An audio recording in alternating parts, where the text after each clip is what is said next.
Hey everyone, it's moetechreviews, and this is my first video of 2022. I wish you guys all the best in this new year. Now today, I'm going to be talking about Razer Blade Laptops. Are these laptops worth the price attached to them, and are they reliable? Well, I've owned my Razer Blade laptop for the last 2 years, so I'm going to have the specs of my laptop somewhere on the screen here. And I've been using it as my main workstation as well as my main gaming machine before I bought my PC. So I basically used it for everything, and I actually started this YouTube channel using this laptop. So I've had a lot of experiences with this laptop, and I'm really excited to share my experiences with you of using it over the past 2 years. And if you're interested in these laptops or in the market for them, then I'm going to be telling you everything you need to know about this model and the newer models as well to help you make a decision on whether these laptops are worth it for you. Now, let's start with the build quality and design. Now, in terms of design, Razer has pioneered the thin and light gaming laptop market. No matter which Razer laptop you look at, they all share that same sleek and minimalist design. The Blade laptops are CNC machined from a single block of aluminum, which is the same process that Apple MacBooks go through.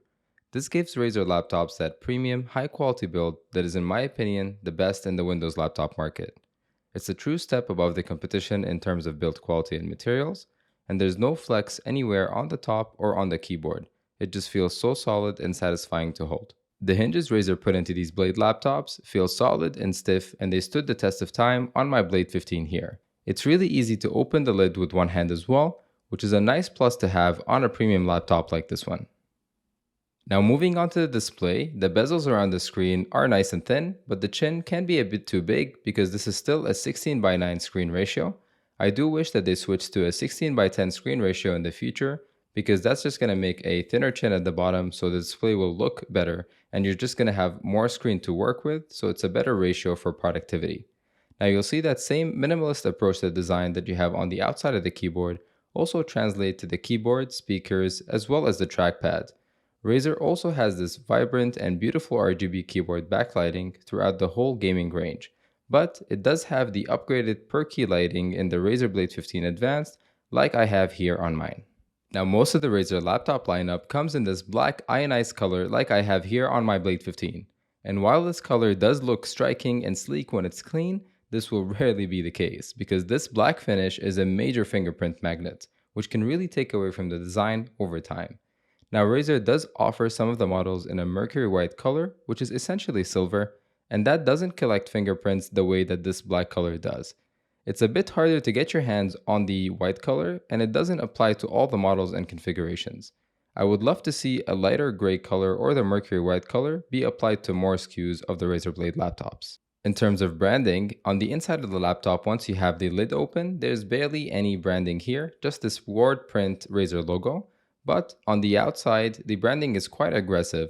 Mine here has the green lit Razer logo, and while I do think that the Razer logo does look great, I would love to see a more minimalistic, non-RGB logo that they use on the new Stealth laptops be applied here. It would just give a more premium look that will fit into different environments better, like a cafe for example. Now, let's talk a little bit about the keyboard that they put into this Blade 15. So this is a standard chiclet style keyboard that you would expect on, standard laptops. This is not a mechanical keyboard, but there are some newer models from Razer that do have an optomechanical keyboard. I haven't tried those out, so I can't give my opinion on those. But in terms of this keyboard here, the travel distance is pretty nice. It's nice to type on, nice to play on. It's a really good keyboard. There are some differences in the older models that they fixed, like they increased the size of the shift key. So the newer models do have a little bit of a better layout. But regardless of that, I like this keyboard a lot. But the real star here is this trackpad, which is very similar to a MacBook trackpad. It's a fully glass surface. It's very consistent and smooth, and it's really accurate in tracking. And because of the large size, you can do gestures really easily within, the new Windows 11. So this sets them apart from other Windows laptops that tend to have either smaller trackpads or maybe plastic surface trackpads that aren't as accurate or nice to use. So really big plus for these trackpads here. I think they're the best on the Windows laptop market. So overall, in terms of design and build quality, I think that Razer does a fantastic job. There are a couple of areas of improvements that I think they can make, but I think that their thin and light designs as well as their excellent trackpads set them apart in the Windows laptop market. Now that we've looked at the outside of the laptop, let's talk about the insides. Razer has been innovative in the last few years in terms of cooling solutions. And as you can see here in my Blade 15 Advanced, Razer utilizes two large fans as well as this massive vapor chamber that sits on top of the CPU and GPU. These vapor chambers set Razer's coolings apart from the standard heat pipes and are a bit more efficient in terms of cooling. In general, Razer tends to be very conservative in their heat numbers. They don't really want or allow their laptops to run above 85 degrees Celsius, so you'll see that a lot of the parts are tuned to use a lower TDP. This will affect performance in these machines, which I will elaborate on a bit later, but this is beneficial to the parts inside your laptops. In general, having less heat on your CPU, GPU, and battery will help them last longer, which I think is a worthy compromise. Now, in terms of upgrades, you can easily upgrade both the SSD and the RAM on the Blade 15 models because they're not soldered in here. But if you have a Blade 14 or 13, then you won't be able to upgrade the RAM since it's soldered in on these models.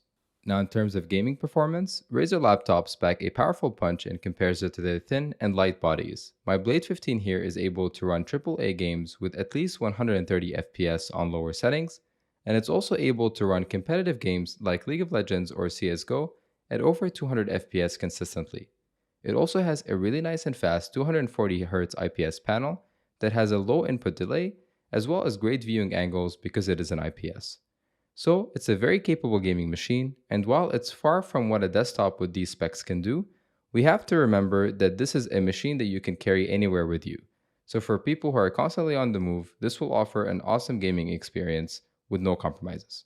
Now, continuing on performance, let's talk about productivity tasks. So I actually started my YouTube channel using this laptop, and to do that, I used a lot of creative programs like Adobe Premiere Pro, Illustrator, and Audition, as well as OBS Studio to record a lot of my gameplay. So this laptop has handled all of these tasks very well in terms of photo and video editing, and most of the videos on my channel have been edited on this laptop. So it gives me a lot of power on the go as well as on my desk. In terms of the display, it's actually really color accurate because Razer does factory calibrate each display, so it comes color accurate right out of the box. And in terms of battery life on the go, if you don't have the charger with you, it's about 5 to 6 hours for average use, so it's not that great, but it gets the job done when you don't have the charger with you. Now, the newer models that Razer has come out with do have better battery life, especially the Blade 14 right now, which has about 12 hours of battery life. So that's almost more than double the battery life on my model here. So you do have a lot of newer options there with better battery life if that is a priority for you.